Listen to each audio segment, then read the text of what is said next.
Wonder Man is the latest series from Marvel Television, following actor Simon Williams as he tries to make it in Hollywood with his eyes set to star in the remake of Wonder Man. So when you jump in here with Wonder Man, it's an 8-episode miniseries here for Marvel. It's kind of one of their offshoot kind of Marvel adjacent projects is what they kind of try to explain it as, but it's very much connected to the MCU as well here. And this is kind of a very dramatic / comedy / it's got action in some cases. It's a lot lighter on the action than pretty much anything they've ever really done here, and I kind of feel like this is a bit of a breath of fresh air for Marvel, kind of doing something very different here. And I gotta say, man, I was very happy with the way this was presented, because you have the case of, Simon Williams here, who goes and sees the original Wonder Man with his father as a kid, and it kind of inspires him to be an actor. And you kind of pick up and you jump forward in time with adult Simon Williams here, who's played brilliantly by Yahya Abdul-Mateen here, and he's just absolutely fantastic as Simon in this show. And he's kind of a struggling actor who you start off with him on the set of another well-known now Disney property with their on FX here with American Horror Story, where he's playing this actor who's kind of got a bit role and very much an actor who is very clearly very in his head when it comes to literally everything that could do with him. And you get to see this part of him struggling as he's trying to make it and, make his parents proud, make his family proud, but get that big role. And then he comes across the opportunity to potentially audition for Wonder Man as they're remaking it. And, he kind of just jumps in there. But yeah, this is such a differently done show than anything we've really seen so far, as it's not as much leaning heavily into the superhero element, although he very much does have some very strong powers if you know anything about the character Wonder Man. But that's almost kind of secondary for most of the thread lines of this show. It's very much about an actor here, but the thread of his powers is still pretty prominent throughout the entire run of the show.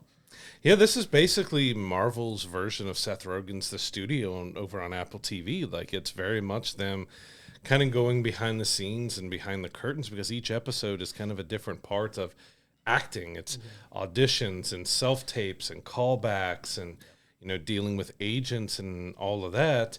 And then you said, yeah, he's very much in his head about everything. Like, he sees himself as such a big, serious actor that he goes too far at times. Like, he gets fired from acting gigs because he's dissecting the script and giving countless notes to the writers and the producer, and they're like, okay, we decided that we're going to cut your character and you're out of the show. And it's like, oh, but it doesn't stop him from keep doing that. And that's what's really good about this, is that once he meets Trevor and they start the relationship, Trevor becomes his balance of helping him figure out how he needs to be and giving him the direction. Because, of course, Sir Ben Kingsley is back as Trevor. Like, this is one, it's still so funny to me because Iron Man 3 was so controversial with how they handled the Mandarin, because, they made him into a sham actor and all that stuff. And you've got the comedic over-the-topness with Ben Kingsley's Trevor. But in this, you really got to see that journey come full circle, because we last saw him, and I think it was Shang-Chi was the last time that he showed up as this character. But you really get him dealing with his past and with the Mandarin and him still trying to have a life. But it's a really interesting balance, because a lot of the suspense of this show is based around Trevor is he's trying to act and get back into have a normal life, but then he's confronted by a government organization that wants him to spy on Simon, because they do believe he has powers, but they don't have proof, and they need to have proof so they can kind of go after Simon and take him down. And it's a really interesting dynamic that Trevor struggles with throughout this series of like, I'm actually liking Simon. How do I go about either I'm going to spend the rest of my life in prison if I don't do what these guys say, but I genuinely like and feel sympathy for this guy that I randomly met at a movie theater where Trevor was on his phone the whole time until the movie started.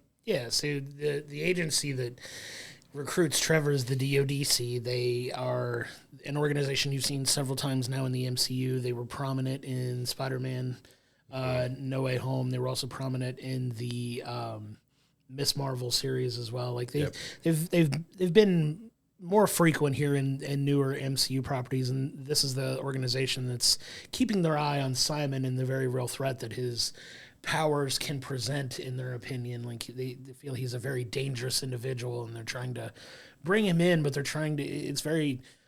It's almost a little weird how they're trying to just go about it instead of, you can't just round him up. You have to, you have to legitimately find a reason for him to be considered a threat, kind of. So it's a fun little gray area that they try to work in a little bit here. That's kind of also a bit of a through line here, because there's that tension that you're talking about, is they do recruit Trevor, but Trevor becomes so attached to Simon now. They develop this incredible, like, we call it a bromance, but like a real strong friendship here that carries throughout this entire season. And I just love the dynamic between the two of them. They played so well off each other. They're so good. They're so good around each other. Like you said, the stuff that they have Trevor doing, I really feel they've done such a good job of pulling the nose up on that character.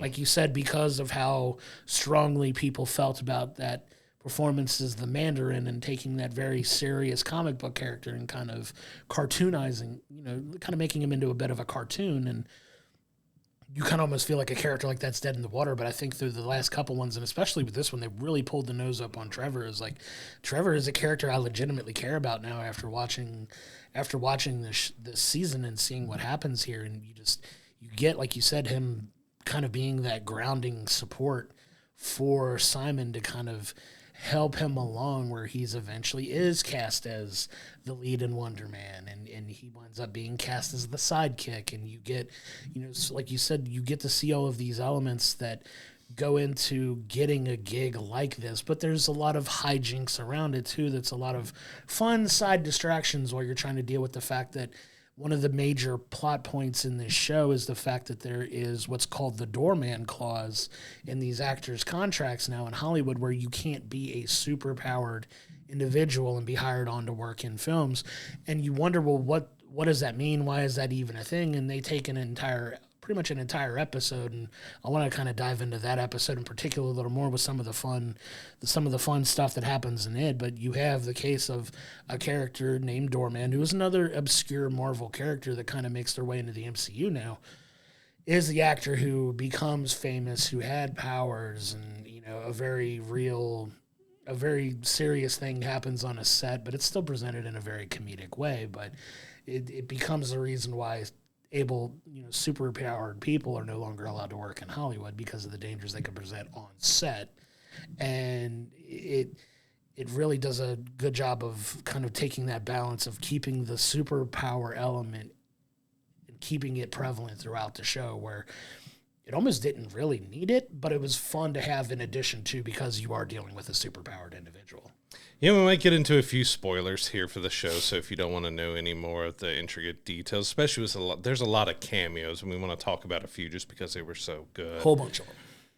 But yeah, the doorman thing's interesting because his powers is basically that he can create basically a portal that things or people can pass through, or he can pass through things, which is, funnily done, where his dog passes through him down into the neighbor's, apartment, which he just allows himself to walk in and to grab the dog, which is funny, but also like, okay, so a woman taking a shower is not going to lock the front door of her apartment. He's just going to walk right in, and she doesn't recognize that there's a dog in there that she doesn't know. It's just kind of that silliness, but it has a great cameo wrapped around the doorman story, which is Josh Gad shows up as himself in this series. So if anybody's seen Josh Gad, please contact Marvel. I mean, they're really looking for him right now. But that's the fun of the joke with this stuff. Like, he's playing himself. He's poking fun at himself.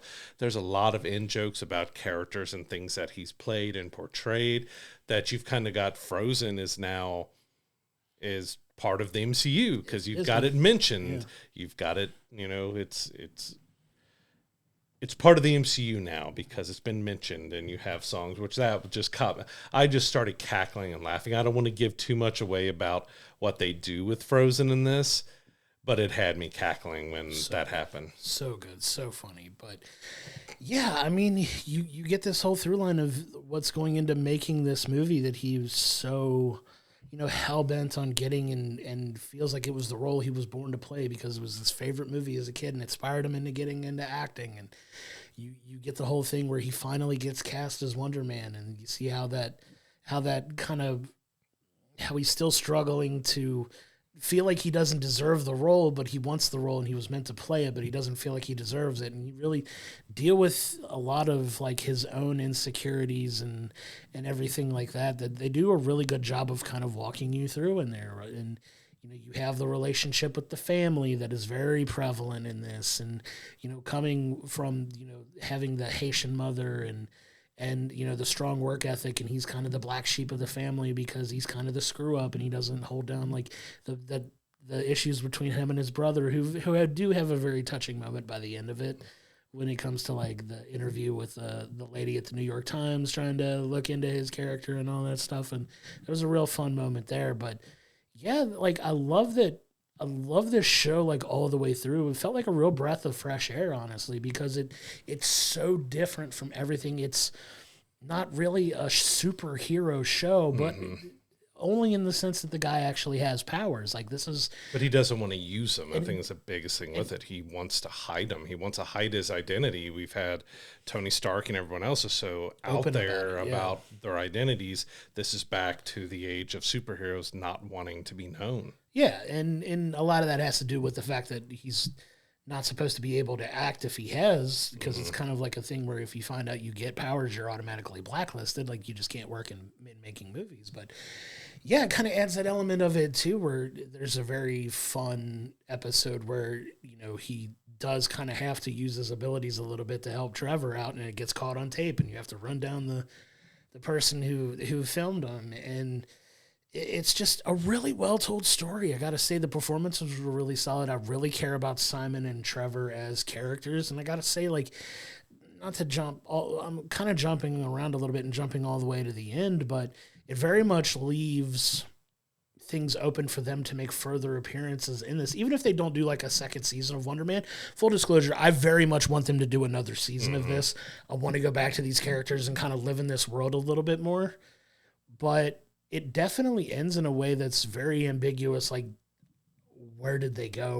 What's going to happen? And where are they going to pop up next? Because it's my understanding that they're going to make appearances in other MCU things, like potentially in a movie that's coming out later this year. Trevor will return in Avengers Doomsday. Everyone else is. You might as well put them in that as well. But like, I really cared about these two characters, and I really want to see where they go next. I want them to do another season of this. Like, I really feel like there's more meat on the bone that you can explore with these, because they do such a good job of really world building, like in this world here, like this little small pocket being Los Angeles, but we don't really explore that part of the country very often anyway, outside of Ant-Man. Like the West Coast hasn't gotten a ton of love, and I would love to see this like almost be like a little bit of a lead into a possible West Coast Avengers thing. I know that's a very popular comic that like people have wanted to see kind of integrated, where maybe you have like an Ant-Man and a Wonder Man and like a few other of those people that are like more West Coast based, because it doesn't always have to be around New York necessarily, but it's a pocket of the world that hasn't been explored yet, and I'd love to see if they could continue that and have that integrated somehow or something. I don't know, like maybe that's something they can do, but we'll see. I really got a lot of enjoyment out of this show. I was very happy with how it was done, and I want more. Give me more of it. Yeah, it's like I enjoyed the season, but as you said, it kind of ended feeling like it's just beginning, because you're spending the whole season here in a meta way that he's literally Wonder Man, but he's obsessed with playing a role of Wonder Man as a sci-fi action character. So you're not actually seeing him as the true Marvel superhero Wonder Man. You're seeing him as the actor Wonder Man. So it's got all that aspects, and where it leaves is like, okay, we've finally going to start seeing him actually as Wonder Man. Is he going to take on that persona and be it in real life, and what happens to his acting career or anything else when that finally happens? It feels like there definitely has to be a season 2 or more appearances to fully kind of set up that superhero side, unless they do plan on keeping him kind of under wraps for a while. But I feel like the way you ended it and what you did here, like it's gotta come to fruition that he becomes the hero that he's been hiding from being. But I did like they, finally did go back to heroes kind of hiding their identity again, because that was a humongous part of most superhero comics, is that they have their superhero persona and they have their real life regular persona. And that's what this kind of explores is, Simon Williams, the actor, this is him doing that. The Wonder Man character is him, but it's him in a role. Like, it's doing that meta, like, well, that's really him in costume as Wonder Man being Wonder Man, but then you also have Simon Williams, who's supposed to be, like, separated. So it's trying to give that meta of just kind of separating the two without really separating. Like, if you know the character, which I didn't really know much about the character until the show, and after I finished, I looked more up on his powers and abilities and everything with that. But it was a fun season that really, as you said, it gave something really different that we've had from Marvel. And it's kind of a shame that they didn't advertise and market this better, because they dumped it out in January, all episodes at once, and didn't really market it that much. Yeah, I'm thankful they did, though, because it's a very breezy watch. It's 8 episodes, but every episode is about a half hour or so, or a little less, or maybe a little more, kind of balance it out. We wound up watching the show in one sitting and got through it in less than 4 hours. I think we started it at like 7 p.m., and we were done with this season by before 11 o'clock at night. Like, we got through it fairly quickly. So if you can carve out like 4 hours or less and knock it out in one sitting, you can. It flows very, very well. It flows smoothly. You can watch it in one setting like that, and it just flows from one episode to the next so well. Like, it's a very bingeable show, which I appreciate as well, because not every Marvel property do you get that, because a lot of those other shows tend to be like hour-long episodes. Make it a little harder to watch the entire thing, where you have to make an entire day out of it, as opposed to like a half a day if you wanted to. But you could pound it out in one setting. But one thing I really appreciated about this show as well is kind of the practicality of how they discovered that he had abilities anyway. Because there's a scene where he really loses it and, causes this big explosion. And you see the DODC that's tracking him the entire time has the ability to read off his energy signatures and kind of pitch it out. And that's not something they've really explored too much of in the MCU yet, is how are they finding out that this guy has abilities? Like, you're tracking energy signals and energy sources, which is a smart way to do it, but it's something that hasn't really been explored that much yet. And based on the abilities that he kind of has, those psionic abilities and things of that nature, it gives off a very strong energy signal that they're able to trace. And I thought that was a really neat way of kind of showing abilities and how they can find these people, because part of the question I had was like, how did they know he had abilities to begin with? How did he wind up on the radar? And you kind of get that tied in. It's very subtly done, but it's just kind of like, oh, smart. Like, they're picking up these energy anomalies, and you can kind of pick it up. Like, they don't do a ton of that. They did a little bit like way back when Thor was kind of a thing at the beginning, where you picked up like the lightning and the things like that, where they were able to track where Thor was on Earth at one point, but they don't really explore it that much. And I thought it was a really cool thing that they kind of brought back a little bit. And it was just like, okay, now it makes sense in how they were able to find that he has it. Are there other people we can find that have those abilities that they have their eye on? It's kind of a fun through line, and it was a really well done little tidbit of things that just kind of really stuck in my head by the time I was done watching it. And I feel that's got to be kind of a tie-in back to Miss Marvel, which they made an appearance. Agent Cleary made an appearance in as well, because she has kind of that same similar cosmic ionic energy powers and stuff. So I figured that probably came back to being prevalent to them after, the Marvels and Miss Marvel and everything, with all the cosmic energy that was changing between the three characters, and along with, Miss Marvel finding her power. So I think that was definitely a big kind of re-tie back in, because we are going a bit more.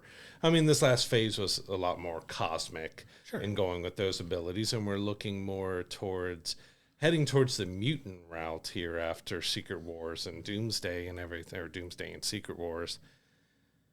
But it's going to be really interesting if they do continue Wonder Man and make him a big character. Is he going to tie in more towards the mutant side or more of the cosmic side? I have a feeling, especially with just being introduced now towards the end of a phase, that is going to be more along of the mutant side to him. Again, I don't know that much about the character to know if he does kind of have a mutant tie or not, but that's just with just looking strictly at the MCU, it feels like that's the direction they're going to go with it. I think it was pretty clear that it was a mutant thing for him because you don't really show how he got his abilities and how he got his powers. Like, it just shows that they manifested themselves when he was younger. Like, spoil a little bit of it, but and that's they don't X-Men really, and mutants. Yeah, that's it's very like teenage time. It's when very they get much emotional. a mutant activated ability, whereas somebody like Doorman, who, you know, they show how he got his abilities, which was a little bit of a different but also classic, like come in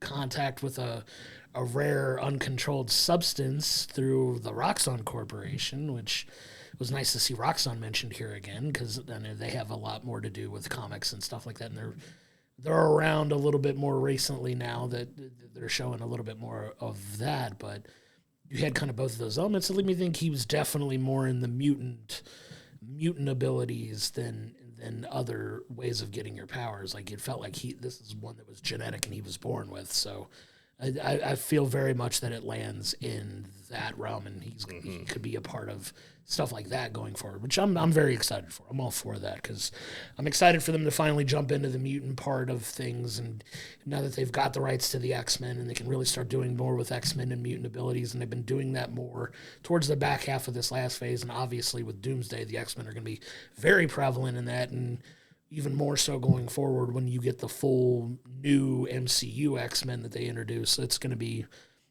exciting, and I hope he's a part of it because I really love this character, and they got me fully invested in it by the end for sure.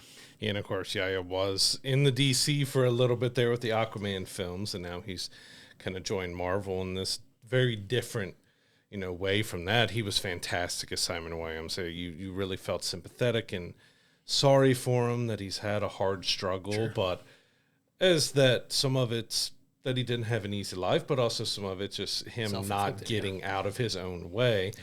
But I love Ben Kingsley as Trevor again because he got to bring so many different layers to this and being dramatic, but also we know him as such a classically trained, fantastic Oscar-winning actor that he gets to kind of show that part of him in here too, because that's kind of the role he's playing as a mentor of Simon and helping him get out of his own head and how to act properly and how to do a proper self-tape and how to go through stuff. But you get to see Ben just go through the silliness of Trevor to the seriousness of Trevor to doing the Mandarin again because, you get some flashbacks. Like every episode starts with a flashback. It's either, Simon's youth or you're going back to stuff with Trevor and, the Mandarin and before the Mandarin and all that. So you get a lot of flashbacks that sticks around just long enough. It doesn't take too much time, just enough to set the scene of what we're going to see forward. And it laid out every episode just so well that you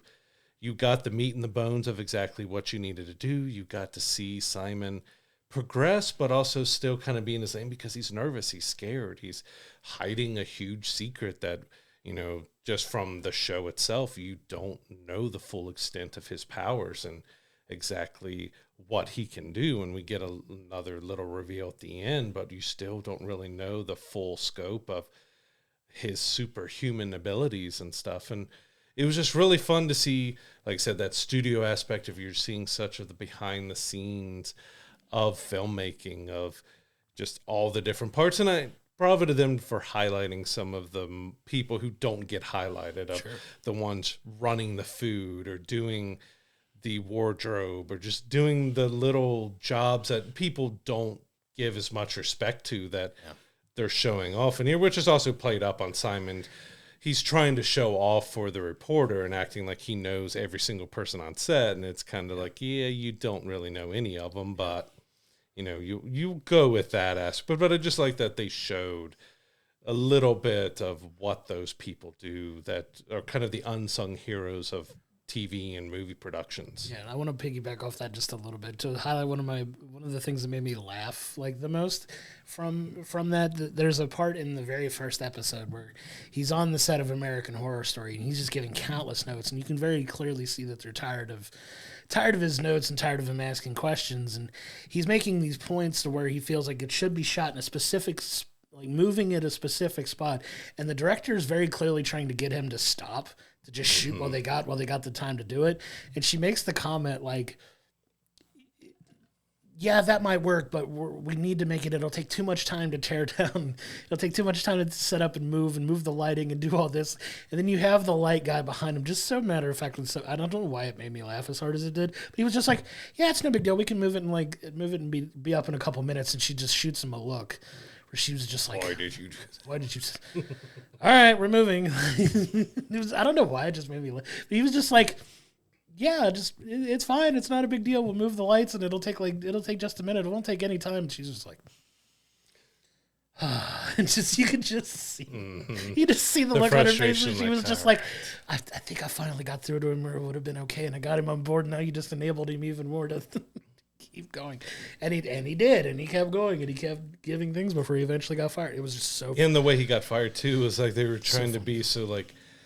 Not even straightforward with like, yeah, we talked with the like showrunner and everything, and we decided, yeah, we're just gonna cut your character and you're no longer part of the show. So thank you. Like in a brutal but also trying to soften the blow, but it was like, yeah, it's like not to kill his confidence completely, but it's just like, yeah, we decided you gotta go. That scene also made Twilight part of the MCU as well with that reference. You also got, which is one of my favorite cameos, which I'll talk just a little bit about this one, is that Joey Pantoliano was in there, so we get a Matrix. So good. Matrix is referenced in the MCU now and stuff, but the way that our lead was also in the latest Matrix movie as well. He was one of the Agent Smiths, so we have that tie-in too. It was very fun. Yeah, it was fun, but it just the way they played off of it, because they made it that Trevor and Joey knew each other from an old show, but Trevor hates him and thinks that he got him written off the show, but it was because of his drug and alcohol addiction. But he's got the posters of everything that he did around his whole home, and just looking disheveled and how he gets stuff and like yelling at his agent after they leave. But then he gets a nice, surprising, like fun bit at the very end that had me laughing as well. But that was just great to see him doing that cameo in here. It was another one of my favorite ones too. It was so funny and just such a real thing where you see him as like kind of playing, he's definitely playing himself, but a little bit turned up for shows and a little sensationalized, but maybe not. You never know. But very fun cameo as well, with several of these that just made me smile and made me laugh. And I'll never look at Frozen the same way again as well, with the Josh Gad stuff. And very fun. Definitely worth your time to watch for sure. It's fun that they all can go in and poking fun at each other, even like with the Twilight cameo of Ashley Greene showing up to be one of the actors in there. She's just like, you can tell she's like, all right, like, just can you please stop saying that I'm from Twilight or something else? I've done other stuff than Twilight. Right, yeah, it was subtle to just look on her face like, oh, okay, yeah, thanks. Yeah, and like, okay, like, like stop referencing me. And then Joe saying like, hey, people call me, they call me Joey Pants. Like just going out that his nickname and everything, and there's a lot of fun cameos. There's just was a lot of fun, but there's a lot of heart behind Simon and what he does at between his ex-girlfriend and his mom and his family, and looking up and seeing that Eric has his own kind of persona in the comics as well, which we can explore and further seasons and stuff like this. Definitely ended wanting us to have more of this character, and I hope they really do give this character more time. Yeah, I do too, but the first season here of Wonder Man on Disney Plus, it's a hidden gem. They didn't do the best job of marketing it, but I really encourage everybody to dive into this show. I gotta say, man, I had such a good time with this. I'm giving this show a 9. Like, I really am. Like, it's really well done. The pacing is great. The story's great. They really did a phenomenal job of pulling the nose up on the Trevor character from, like, he's still kind of cartoonish in here, but in a much more charming way, and you get to kind of care about him more. I'm excited to see if they continue this. I would love to see a Wonder Man season 2. I had a ton of fun watching this. I think 9 is a very solid score for this. One that I'll definitely go back and watch again. Like some of these that I can say that I've watched just once and don't have a desire to go back to, I'm gonna go back and watch this one again. I kind of want to go back into this world and pick up more things that I hadn't seen before. But I think a 9 is a good place to land on it. Yeah, I was between an 8.5 and 9. I think I'm going to give it a 9 as well, just because it is so well acted. Each episode is structured very well about what it's trying to say or do, giving us a behind the scenes of movie and TV production and actors trying to get their self-tapes and auditions and everything else, and just seeing how cruel and crazy and wild it can be trying to get that, but also layering in the superhero stuff and, the Trevor and giving us references back to Iron Man 3 and all the way throughout here with the Mandarin. And it was so different, but tied into so much of the MCU. And yeah, I'm really looking forward to seeing Wonder Man, seeing Simon, and even seeing Trevor and seeing all of them again. And hopefully we do get to see a lot more, because we do have these characters that are considered a little bit smaller by Marvel, like Shang-Chi. And now with Wonder Man, I don't want Wonder Man to get the Shang-Chi treatment where we've waited, feels like 10 years between the last real appearance of Shang-Chi before we got in the animated form, and now we're going to be getting in Doomsday and everything. But don't let this character sit and just waste away. It was you set up something so interesting with them, you've got to carry on and give us more of this character. For sure. I hope the show does well. Hopefully a lot of people will tune in. All the episodes of Wonder Man, all are available on Disney Plus right now. Go check it out. It's very much worth a watch. It's such a breezy, like we say, it's such an easy watch. It's an easy show to binge. You can get it done in less than 4 hours if you jump right through, skip the intros and the recaps in between episodes, but you can breeze through it fairly quickly, and it felt like a slightly longer movie than just like a full-on TV show, but they do such a good job of keeping the story linear and going and moving forward that you can get it done in one shot and not feel like, I didn't feel like it ever drug on too long. So I'm very excited about that. Yeah, so thank you so much for tuning in. If you feel so inclined, do all the things help the show out, from follows, shares, likes, and comments on social media to subscribing on YouTube and your favorite audio platforms. All of it helps us out so much, and we can't thank you enough for your support. You can also find us over on Patreon at patreon.com/we'llbringthepopcorn. You can get each and every episode delivered to you early. It's some exclusive merch items, and also get your name read out at the end of every single episode. Once again, that is patreon.com/we'llbringthepopcorn. That's going to do it for this one. We'll see you on the next one.